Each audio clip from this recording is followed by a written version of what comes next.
Lá pelos anos 80 do século XX, um grupo de empreendedores dos Estados Unidos veio ao Brasil procurando alguém para fazer uma parceria aqui. Eles tinham uma nova tecnologia que eles pretendiam implementar no mundo inteiro, mas precisavam em cada país encontrar parceiros que servissem aos seus propósitos e que pudessem atender algumas necessidades para a instalação daquela tecnologia por aqui. E eles procuraram entre várias pessoas, entre vários grupos, várias empresas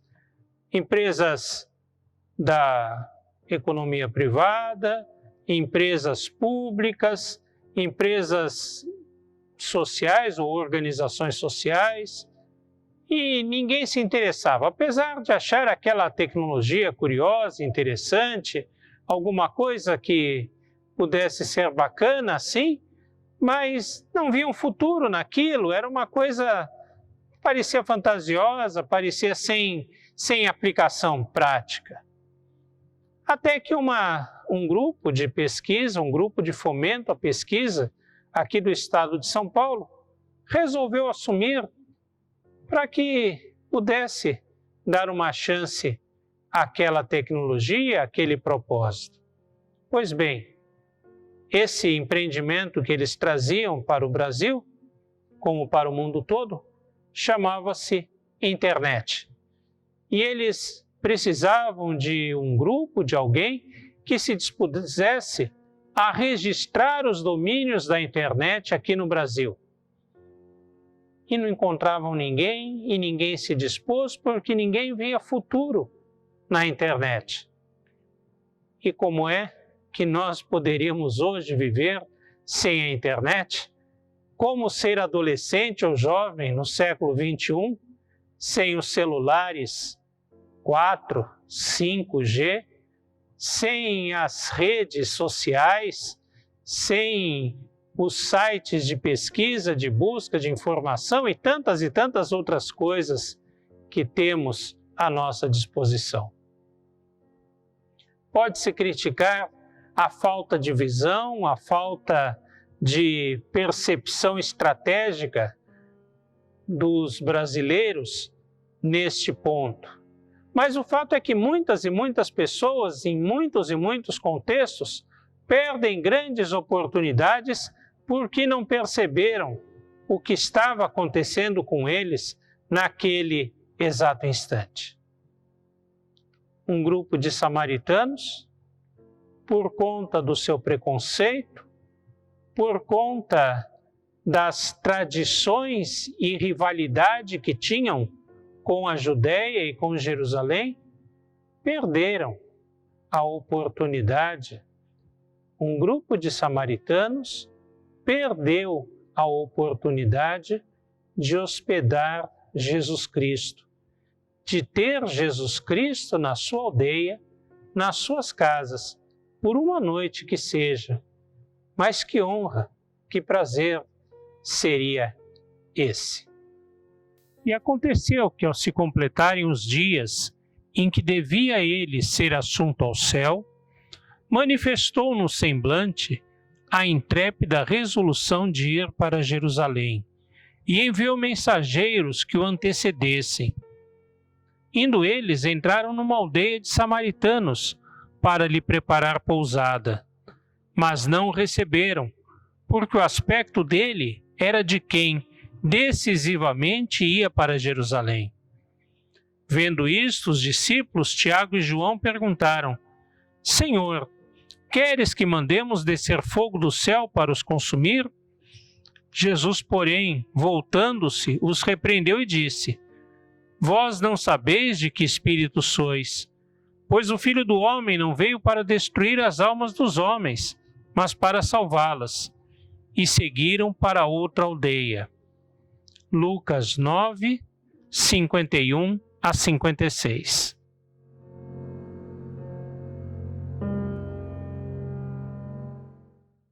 O Evangelho de Lucas se divide em duas partes. E o texto que nós acabamos de ler, ele exatamente inicia a segunda parte. Nos capítulos 1º ao 8º, o Evangelho narra o ministério de Jesus na Galileia. Agora, neste texto, está indicado que o ministério de Jesus na Galileia já tinha se encerrado, que chegou a hora de ele ser assunto aos céus, ou seja, de ele cumprir a sua missão maior, que era morrer e ressuscitar. Era hora de deixar a Galileia e tomar o caminho de Jerusalém. Era hora de percorrer um caminho, de ir em direção ao seu propósito maior, de cumprir com o ministério para o qual ele fora chamado. Era a hora. Já tinha sido o momento dele curar, dele ensinar, dele fazer discípulos. Agora era a hora dele tomar os seus discípulos e ir em direção ao cumprimento do seu ministério. Era chegada uma nova hora, um novo momento, um momento de concluir o ministério de Jesus.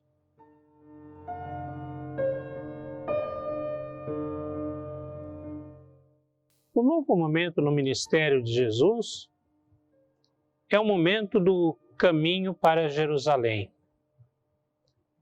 Lucas vai descrever esse caminhar a Jerusalém em vários capítulos. Vai do final do capítulo 9 até quase o final do Evangelho. Portanto, Lucas dedica muito do seu escrito, muito do seu livro, a essa jornada. E por que essa jornada merece tanta atenção? Porque ela é muito importante. Ela conduz ao cumprimento do ministério de Jesus. Conduz para aquilo para o que Jesus veio a este mundo. Conduz para aquilo que era exatamente o motivo de Jesus ter sido feito gente, ter se encarnado e vindo a esse mundo como um de nós. Esse caminhar não era somente a conclusão. Afinal, qualquer viagem não vale somente pelo chegar, pelo lugar onde se chega.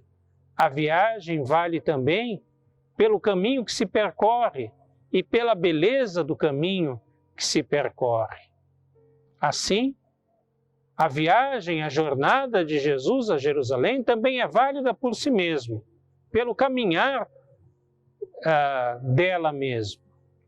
Mas é lógico que o ponto alto, o objetivo, a finalidade dessa jornada era chegar a Jerusalém. Mas Jesus não vai chegar a Jerusalém para tomar o trono, para se tornar o principal do templo, para assumir uma posição de destaque na sociedade, assumir o poder, derrotar os inimigos ou fazer qualquer coisa assim. Não. Jerusalém não é centro de poder, de glória, de esplendor para Jesus. Jerusalém significa prisão, martírio, crucificação e, por fim, a ressurreição. Jerusalém significa, sim, a glória do cumprimento do ministério, o ministério da cruz e da ressurreição. É para lá que Jesus caminha, não é para um lugar geográfico, mas é para a conclusão, a execução da missão que ele veio cumprir nesse mundo.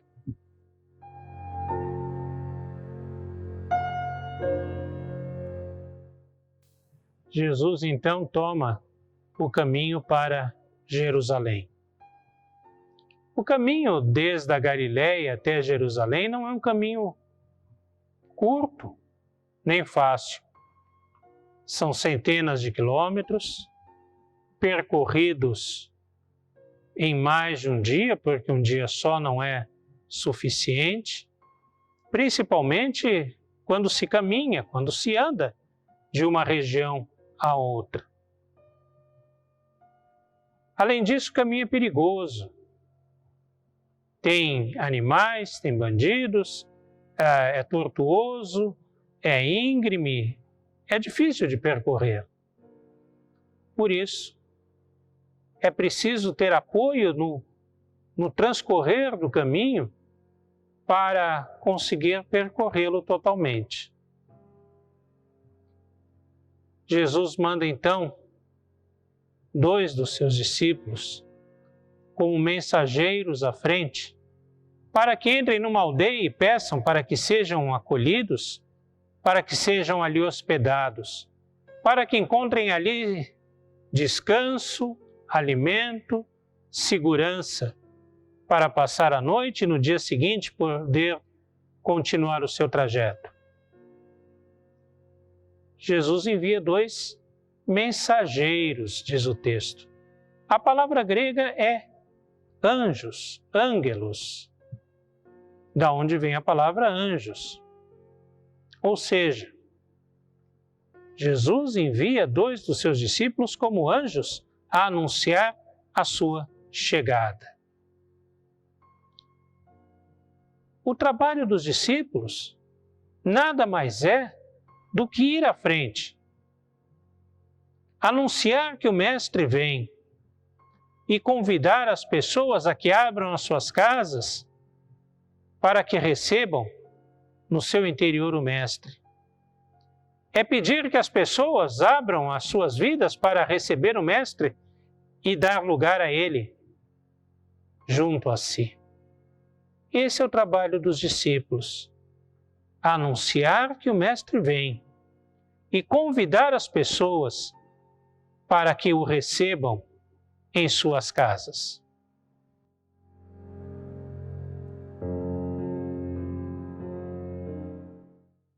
Os mensageiros iam para aquela aldeia pedir pousada, pedir abrigo, pedir guarida.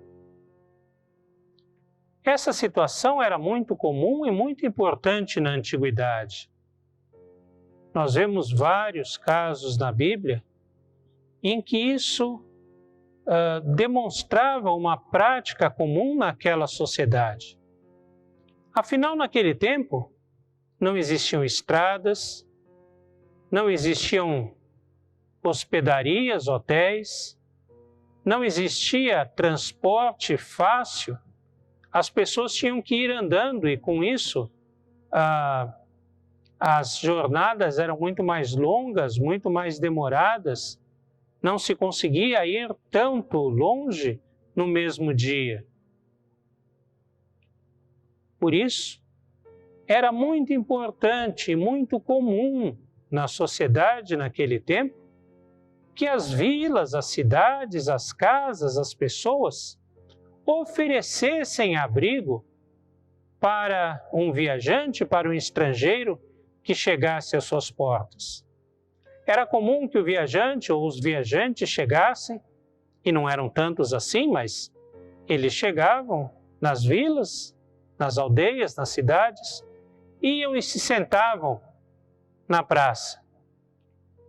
E até o final do dia, era como que uma obrigação que alguém chegasse a ele e oferecesse a sua casa para que ele ali pousasse, para que ele ali se alimentasse. Era mais do que um costume, era uma obrigação. Esse costume, esse hábito, ele tinha uma consequência muito importante. Ao receber as pessoas nas suas casas, umas às outras, exerciam a sua solidariedade e conheciam mais pessoas diferentes, criavam laços, criava-se comunhão. É muito comum nós lermos nos evangelhos que alguém convidou Jesus para uma refeição em sua casa, alguém convidou Jesus para que fosse fazer uma refeição com ele, e Jesus levava todos os seus discípulos juntos. Isso significava um banquete, uma comunhão, uma festa, uma confraternização, a criação de laços. Por isso, era tão importante receber as pessoas dentro das suas portas.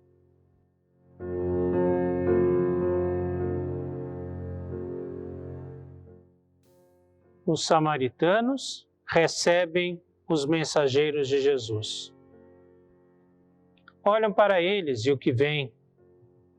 Eles não veem galileus, não veem discípulos de Jesus, não veem dois homens que vêm buscar abrigo e cuidados. Eles veem viajantes que vão a caminho de Jerusalém. E aí está o problema. Jerusalém representava tudo aquilo que eles odiavam.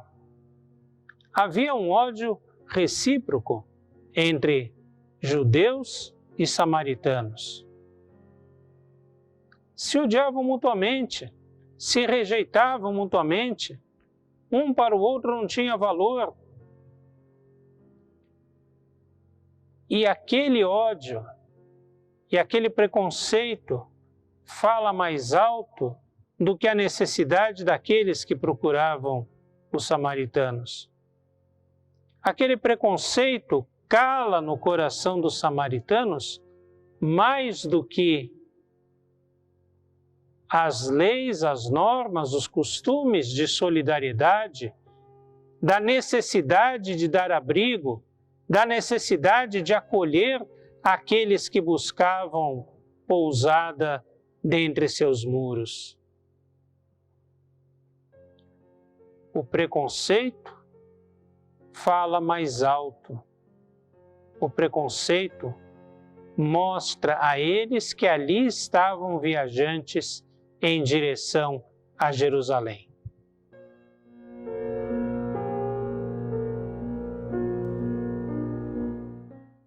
O fato de que eles tinham aparência de que iam para Jerusalém, o fato de que eles despertavam toda sorte de preconceito, toda sorte de ódio, leva os samaritanos a despacharem, a desprezarem, a não receberem, a romperem com todos os laços de solidariedade, com todas as normas de comunhão, de acolhimento necessárias naquela sociedade. Rompiam, negavam os seus próprios costumes, os seus próprios hábitos, as suas próprias normas sociais, simplesmente por preconceito. E por conta do seu preconceito e por conta da reação, eles simplesmente deixam de hospedar a Jesus de Nazaré, ao Filho de Deus, que ia no cumprimento da sua missão para Jerusalém. Eles deixam de ter refeição, de ter comunhão, de conhecer ali o Filho de Deus que estava de passagem. Ah, se eles soubessem que ali era o Filho de Deus, será que eles não abriam as suas portas, não abririam todas as suas casas e ainda estabeleceriam uma competição entre eles para saber quem teria Jesus na sua casa? Será que não seriam os seus discípulos muito bem-vindos em todas aquelas acomodações, em todas aquelas casas, se eles soubessem que ali estava o Filho de Deus, o Messias? Por conta do seu preconceito, por conta da sua tolice, do seu ódio, de um ódio sem sentido, sem razão, eles simplesmente deixam de acolher, de ter refeição, de ter comunhão com Jesus, com o Filho de Deus. Jesus vai para outra aldeia, simplesmente passa adiante e vai encontrar pousada em outro lugar. Não há problema. Problemas são eles é que perderam. Eles é que ficaram sem estar com Jesus. Eles é que, por preconceito, deixaram de receber o Mestre dos Mestres. E isso nos leva a pensar: quantas vezes, por preconceitos, por motivos menores, por motivos pequenos, por motivos estreitos e tão sem motivos, nós deixamos de acolher o Filho de Deus, nós deixamos de acolher alguém que Ele enviou, nós deixamos de amar como Ele nos ensinou, nós deixamos de manifestar a Sua graça, a Sua solidariedade, a Sua vida, por motivos tão pequenos. Jesus mesmo disse que aquele que desse um simples copo d'água a um dos seus pequeninos era como se desse a Ele mesmo. Se nós soubéssemos que era Jesus que estivesse pedindo um copo d'água à porta da nossa casa, será que nós não daríamos? Mas quantas vezes negamos isso? Simplesmente por motivos pequenos.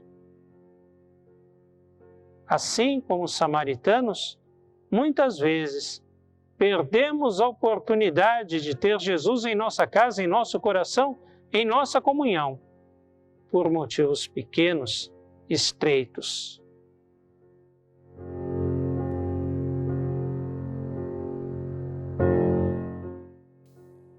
Os samaritanos se recusaram a receber a Jesus por conta dos seus preconceitos, por conta das intrigas, das querelas que eles cultivavam com os judeus.